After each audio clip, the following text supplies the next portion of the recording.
The Indifference of the Miller of Hofbau by Anthony Hope Hawkins.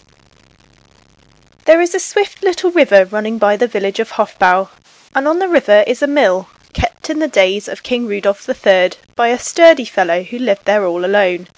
The king knew him, having alighted at his house for a draught of beer as he rode hunting, and it was of him the king spoke when he said to the queen, "There is, I believe, but one man in the country whom Osra could not move, and he is the miller of Hofbau." But although he addressed the queen, it was his sister at whom he aimed his speech. The princess herself was sitting by, and when she heard the king, she said, "In truth, I do not desire to move any man. What but trouble comes of it? Yet who is this miller?" The king told her where the miller might be found, and he added, "If you convert him to the love of women, you shall have the finest bracelet in Strelzau." "There is nothing, sire, so remote from my thoughts or desires as to convert your miller," said Osra scornfully. In this, at the moment, she spoke truthfully, but being left alone for some days at the castle of Zenda, which is but a few miles from Hofbau, she found the time hang very heavy on her hands. Indeed, she did not know what to do with herself for weariness, and for this reason, and for none other at all, one day she ordered her horse and rode off with a single groom into the forest. Coming, as the morning went on, to a wide road, she asked the groom where it led. "To Hofbau, madame," he answered. "It is not more than a mile further on."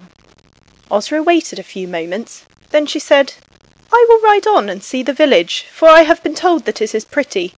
Wait here till I return." And she rode on, smiling a little, and with a delicate tint of colour in her cheeks.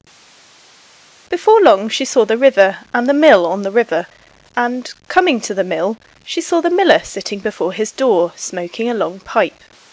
She called out to him, asking him to sell her a glass of milk. "You can have it for the asking," said the miller. He was a good-looking fair fellow, and wore a scarlet cap. "There is a pail of it just inside the door behind me." Yet he did not rise, but lay there, lolling luxuriously in the sun. For he did not know Osra, never having been to Strelzau in his life, and to Zenda 3 or 4 times only, and that when the princess was not there. Moreover, though this, as must be allowed, is not to the purpose, he had sworn never again to go so far afield. Being answered in this manner, and at the same time desiring the milk, the princess had no choice but to dismount. This she did, and passed by the miller, pausing a moment to look at him with bright, curious eyes that flashed from under the brim of her wide-rimmed feathered hat. But the miller blinked lazily up at the sun and took no heed of her. Osra passed on, found the pail, poured out a cup of milk and drank it. Then, refilling the cup, she carried it to the miller. "Will you not have some?" she said, with a smile. "I was too lazy to get it," said the miller, and he held out his hand, but did not otherwise change his position. Osra's brow puckered, and her cheek flushed as she bent down, holding the cup of milk so that the miller could reach it. He took and drained it, gave it back to her, and put his pipe in his mouth again. Osra sat down by him and watched him. He puffed and blinked away, never so much as looking at her. "What have you for dinner?" asked she presently. "A piece of cold pie," said he. "There's enough for 2 if you're hungry." "Would you not like it better hot?" "Oh, aye, but I cannot weary myself with heating it." "I'll heat it," said the princess, and, rising, she went into the house and made up the fire, which was almost burnt out. Then she heated the pie and set the room in order, and laid the table, and drew a large jug of beer from the cask. Next, she placed an armchair ready for the miller, and put the jug by it. Then she filled the pipe from the bowl of tobacco, and set a cushion in the chair. All this while she hummed a tune, and from time to time smiled gaily. Lastly, she arranged a chair by the elbow of the miller's chair. Then she went out and told him that his dinner was ready, and he stumbled to his feet with a sigh of laziness, and walked before her into the house. "May I come?" cried she. "Aye, there is enough for 2, said the miller of Hofbau without looking round. So she followed him in. He sank into the armchair and sat there, for a moment surveying the room, which was so neat, and the table so daintily laid, and the pie so steaming hot. And he sighed, saying, "It was like this before poor mother died." And he fell to on a great portion of pie, with which Osra piled his plate. When he had finished eating, which thing did not happen for some time, she held the jug while he took a long draught. Then she brought a coal in the tongs, and held it while he lit his pipe from it. Then she sat down by him. For several moments he puffed, and then at last he turned his head and looked at Princess Osra. She drooped her long lashes and cast down her eyes. Next she lifted her eyes and glanced for an instant at the miller, and finally she dropped her eyes again and murmured shyly, "What is it, sir? Why do you look at me?" "You seem to be a handy wench," observed the miller. The pie was steaming hot and yet not burnt, the beer was well frothed, but not shaken nor thickened, and the pipe draws well. Where does your father dwell?" "He is dead, sir," said Princess Osra very demurely. "And your mother?" pursued the miller. "She also is dead." "There is no small harm in that," said the miller thoughtfully, and Osra turned away her head to hide her smile. "Are you not very lonely, living here all by yourself?" she asked a moment later. "Indeed, I have to do everything for myself," said the miller sadly. "And there is nobody to care for you?" "No, nor to look after my comfort," said the miller. "Have you any kindred?" "I have 2 brothers, sir, but they are married now, and have no need of me." The miller laid down his pipe, and, setting his elbow on the table, faced Princess Osra. Said he. "And is it likely you will ride this way again?" "I may chance to do so," said Osra, and now there was a glance of malicious triumph in her eyes. She was thinking already how the bracelet would look on her arm. "Ah," said the miller, and after a pause he added, "If you do, come half an hour before dinner, and you can lend a hand in making it ready. Where did you get those fine clothes?" "My mistress gave them to me," answered Osra. "She has cast them off." "And that horse you rode?" "It is my master's. I have it to ride when I do my mistress's errands." "Will your master and mistress do anything for you if you leave your service?" "I have been promised a present if—" said Osra, and she paused in apparent confusion. "Ay," said the miller, nodding sagaciously, as he rose slowly from the armchair. "Will you be this way again in a week or so?" he asked. "I think it is very likely," answered the Princess Osra. "Then look in," said the miller, "about half an hour before dinner." He nodded his head again very significantly at Osra, and, turning away, went to his work, as a man goes who would far rather sit still in the sun. But just as he reached the door he turned his head and asked, "Are you sturdy?" "I am strong enough, I think," said she.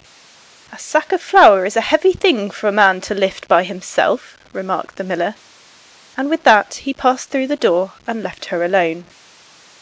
Then she cleared the table, put the pie, or what was left, in the larder, set the room in order, refilled the pipe, stood the jug handy by the cask, and, with a look of great satisfaction on her face, tripped out to where her horse was, mounted, and rode away. The next week, and the interval had seemed long to her, and no less long to the miller of Hofbau, she came again, and so the week after, and in the week following that she came twice, and on the second of these 2 days, after dinner, the miller did not go off to his sacks, but he followed her out of the house, pipe in hand, when she went to mount her horse, and as she was about to mount, he said, "Indeed, you are a handy wench." "You say much of my hands, but nothing of my face," remarked Princess Osra. "Of your face?" repeated the miller in some surprise. "What should I say of your face?" "Well, is it not a comely face?" said Osra, turning towards him that he might be better able to answer her question. The miller regarded her for some minutes, then a slow smile spread on his lips. "Oh, ay, it is well enough," said he. Then he laid a floury finger on her arm, as he continued, "If you come by next week, why, it is but half a mile to church. I'll have the cart ready, and bid the priest be there. What's your name?" For he had not hitherto asked Osra's name. "Rosa Schwartz," said she, and her face was all alight with triumph and amusement. "Yes, I shall be very comfortable with you," said the miller. "We will be at the church an hour before noon, so that there may be time afterwards for the preparation of dinner." "That will be on Thursday in next week?" asked Osra. "Ay, on Thursday," said the miller, and he turned on his keel. But in a minute he turned again, saying, "Give me a kiss then, since we are to be man and wife."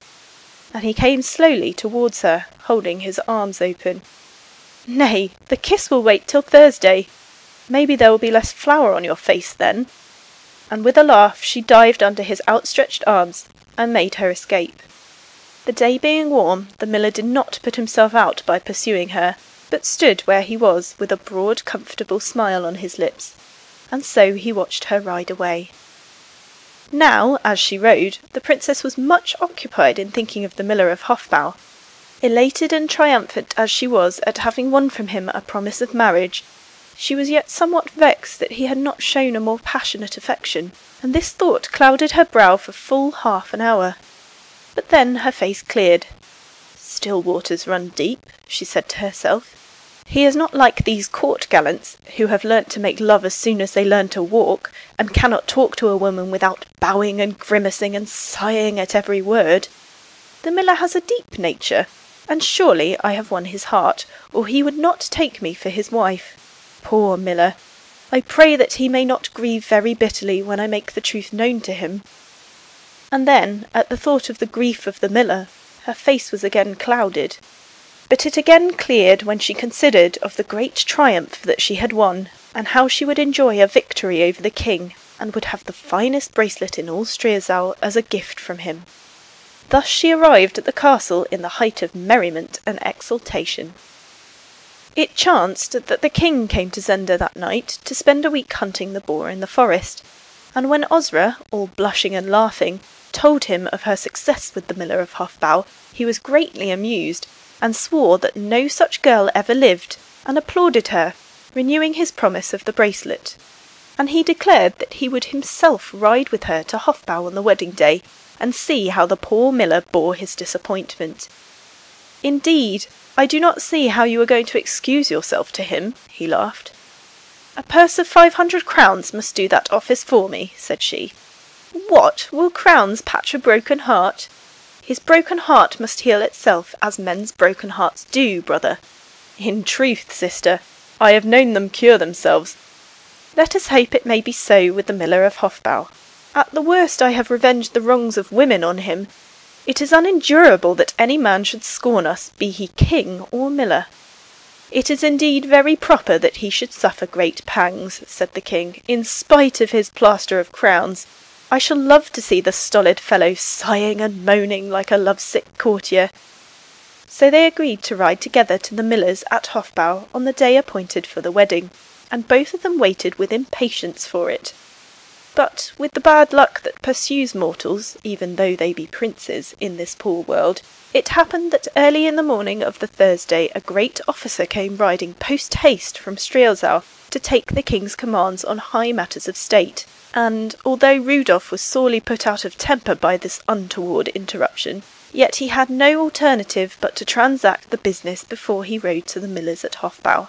So he sat fretting and fuming, while long papers were read to him, and the princess walked up and down the length of the drawbridge, fretting also.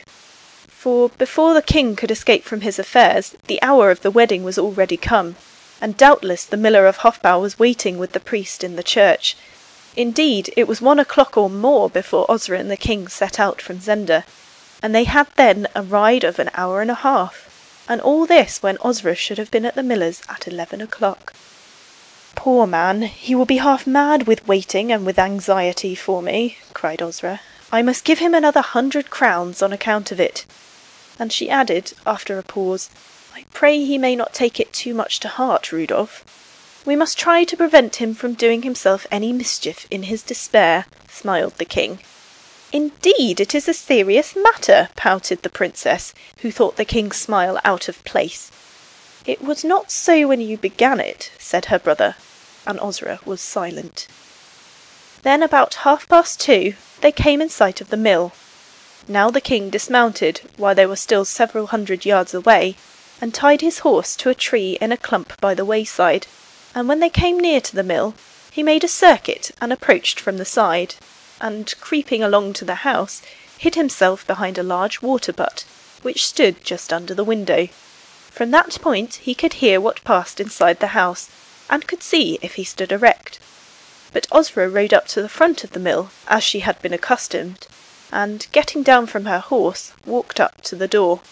The miller's cart stood in the yard of the mill, but the horse was not in the shafts, and neither the miller nor anybody else was to be seen about, and the door of the house was shut. "He must be waiting at the church," said she, "but I will look in and make sure. Indeed, I feel half afraid to meet him." And her heart was beating rapidly, and her face was rather pale as she walked up to the door, for she feared what the miller might do in the passion of his disappointment at learning who she was, and that she could not be his wife. "I hope the 600 crowns will comfort him," she said, as she laid her hand on the latch of the door. And she sighed, her heart being heavy for the miller, and maybe a little heavy also for the guilt that lay on her conscience for having deceived him. Now, when she lifted the latch and opened the door, the sight that met her eyes was this. The table was strewn with the remains of a brave dinner. 2 burnt-out pipes lay beside the plates. A smaller table was in front of the fire. On it stood a very large jug, entirely empty, but bearing signs of having been full not so long ago. And on either side of it, each in an armchair, sat the priest of the village and the miller of Hofbau. Both of them were sleeping very contentedly, and snoring somewhat as they slept. The princess, smitten by remorse at the spectacle, said softly, "Poor fellow! He grew weary of waiting, and hungry, and was compelled to take his dinner, and, like the kind man he is, he has entertained the priest and kept him here, so that no time should be lost when I arrived. Indeed, I am afraid the poor man loves me very much. Well, miller or lord or prince, they are all the same. Hi-ho! Why did I deceive him?" And she walked up to the miller's chair, leant over the back of it, and lightly touched his red cap with her fingers. He put up his hand and brushed with it, as though he brushed away a fly, but gave no other sign of awakening. The king called softly from behind the water-butt under the window. "Is he there, Osra? Is he there?" "The poor man has fallen asleep in weariness," she answered, "but the priest is here, ready to marry us. Oh, Rudolph, I am so sorry for what I have done." "Girls are always mighty sorry after it is done," remarked the king. "Wake him up, Osra." At this moment the miller of Hofbau sat up in his chair and gave a great sneeze, and by this sound the priest was also awakened. Osra came forward and stood between them. The miller looked at her, and tilted his red cap forward in order that he might scratch his head. Then he looked across to the priest and said, "It is she, father. She has come." The priest rubbed his hands together and smiled uncomfortably. "We waited 2 hours," said he, glancing at the clock. "See, it is 3 o'clock now." "I am sorry you waited so long," said Osra, "but I could not come before, and now that I am come, I cannot—" But here she paused in great distress and confusion, not knowing how to break her sad tidings to the miller of Hofbau. The miller drew his legs up under his chair, and regarded Osra with a grave air. "You should have been here at 11, said he. "I went to the church at 11, and the priest was there, and my cousin Hans to act as my groom, and my cousin Gertrude to be your maid. There we waited hard on 2 hours, but you did not come." "I am very sorry," pleaded Princess Osra. The king laughed low to himself behind the water-butt, being much amused at her distress and her humility. "And now that you are come," pursued the miller, scratching his head again, "I do not know what we are to do." He looked again at the priest, seeking counsel. At this the Princess Osra, thinking that an opportunity had come, took the purse of 600 crowns from under her coat and laid it on the table. "What is this?" said the miller, for the first time showing some eagerness. "They are for you," said Osra, as she watched him while he unfastened the purse. Then he poured the crowns out on the table, and counted them one by one, till he had told all the 600. Then he raised his hands above his head, let them fall again, sighed slightly, and looked across at the priest. "I warned you not to be in such a hurry, friend Miller," remarked the priest. "I waited 2 hours," said the miller plaintively, "and you know that she is a handy wench, and very fond of me." He began to gather up the crowns and return them to the purse. "I trust I am a handy wench," said Osra, smiling, yet still very nervous, "and, indeed, I have a great regard for the miller, but—" "Nay, he does not mean you," interrupted the priest. 600, sighed the miller, "and Gertrude has but 200. Still, she is a handy wench, and very sturdy. I doubt if you could lift a sack by yourself as she can." And he looked doubtfully at Osra's slender figure. "I do not know why you talk of Gertrude," said the princess petulantly. "What is Gertrude to me?" "Why, I take it that she is nothing at all to you," answered the priest, folding his hands on his lap and smiling placidly. Still, for my part, I bade him wait a little longer. "I waited 2 hours," said the miller, "and Gertrude urged me, saying that you would not come, and that she would look after me better than you, being one of the family. And she said it was hard that she should have no husband, while her own cousin married a stranger, and since it was all the same to me, provided I got a handy and sturdy wench—" "What?" cried the Princess Osra, and the king was so interested that he rose up from behind the water-butt, and, leaning his elbows on the window-sill, looked in and saw all that happened. "It being," pursued the miller of Hofbau, "all the same to me that I got what I wanted, why, when you did not come—" "He married his cousin," said the priest. A sudden roar of laughter came from the window. All three turned round, but the king ducked his head and crouched again behind the water-butt before they saw him. "Who was that?"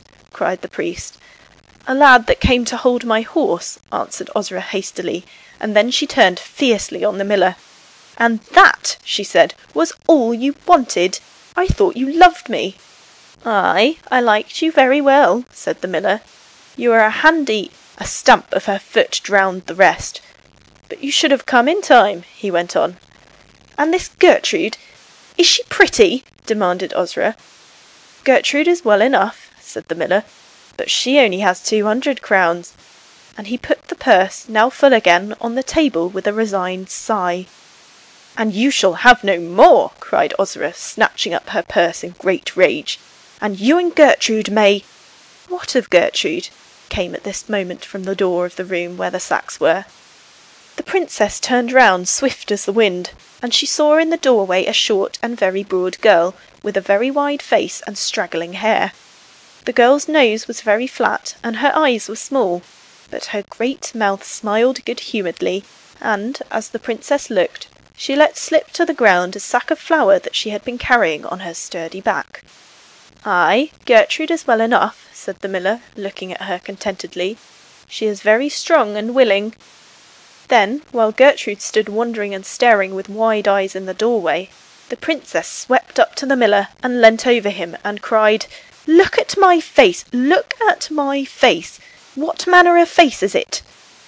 "It is well enough," said the miller, "but Gertrude is—" There was a crash on the floor, and the 600 crowns rolled out of the purse and scattered, spinning and rolling hither and thither, all over the floor, and into every corner of the room. And Princess Osra cried, "Have you no eyes?" And then she turned away, for her lip was quivering, and she would not have the miller see it. But she turned from the miller only to face Gertrude, his wife. Gertrude's small eyes brightened with sudden intelligence. "Ah, you're the other girl," said Gertrude with much amusement. "And was that your dowry? It is large. I am glad you did not come in time. But see, I'll pick it up for you. Nay, don't take on. I dare say you'll find another husband." She passed by Osra, patting her on the shoulder kindly as she went, and then fell on her knees and began to pick up the crowns, crawling after them all over the floor, and holding up her apron to receive the recovered treasure. And Princess Osra stood looking at her. "Aye, you'll find another husband," nodded the priest encouragingly. "Aye, you'll find another husband," assented the miller placidly. "And just as one girl is pretty nearly as good as another, if she is handy and sturdy, so one husband is as good as another, if he could keep a house over you." Princess Ozra said nothing, but Gertrude, having picked up the crowns, came to her with a full apron, saying, "Hold your lap and I'll pour them in. They'll get you a good husband." Princess Ozra suddenly bent and kissed Gertrude's cheek, and she said gently, "I hope you have got a good husband, my dear, but let him do some work for himself, and keep the 600 crowns as a present from me, for he will value you more with 800 than with 2. The eyes of all three were fixed on her in wonder and almost in fear, for her tone and manner were now different. She turned to the miller, and she bit her lip and dashed her hand across her eyes, and she said, "And you, miller, are the only sensible man I have found in all the kingdom. Therefore good luck and a good wife to you." And she gave a little short laugh, and turned and walked out of the cottage, leaving them all spellbound in wonder. But the miller rose from his chair and ran to the door, and when he reached it the king was just lifting Ozra onto her horse. The miller knew the king, and stood there with eyes wide and cheeks bulging in wonder. But he could gasp out no more than, "The king! The king!" before Rudolph and Ozra were far away. And they could, none of them, neither the miller nor Gertrude nor the priest, tell what the matter meant, until one day King Rudolph rode again to the mill at Hofbau, and, having sent for the priest, told the three enough of the truth, saying that the affair was the outcome of a jest at court, and he made each of them a handsome present, and vowed them to secrecy by their fealty and attachment to his person and his honour. "So she would not have married me anyhow?" asked the miller. "I think not, friend," answered Rudolph with a laugh. "Then we are but quits, and all is well. Gertrude, the jug, my lass." And so, indeed, it seemed to the king that they were but quits, and so he said to the Princess Ozra, but he declared that she had so far prevailed with the miller as to make him desire marriage as an excellent and useful thing in itself, although she had not persuaded him that it was of great moment whom a man married. Therefore he was very anxious to give her the bracelet which he had promised, and more than once prayed her to accept it. But Ozra saw the laugh that lurked in the king's eye, and would not consent to have the bracelet, and for a long while she did not love to speak of the miller of Hofbau. Yet once, when the king on some occasion cried out very impatiently that all men were fools, she said, "Sire, you forget the miller of Hofbau," and she blushed and laughed and turned her eyes away. One other thing she did which very greatly puzzled Queen Margaret and all the ladies of the court, and the waiting women, and all the serving maids, and, in fine, every person high or low who saw or heard of it, except the king only. For in winter evenings she took her scissors and her needle, and she cut strips of ribbon, each a foot long and a couple of inches broad. On each of them she embroidered a motto or legend, and she affixed the ribbons bearing the legend to each and every one of the mirrors in each of her chambers at Strelzau, at Zenda, and at the other royal residences. And her waiting women noticed that whenever she looked in the mirror and smiled at her own image, or shewn other signs of pleasure in it, she would then cast her eyes up to the legend, and seem to read it, and blush a little, and laugh a little, and sigh a little,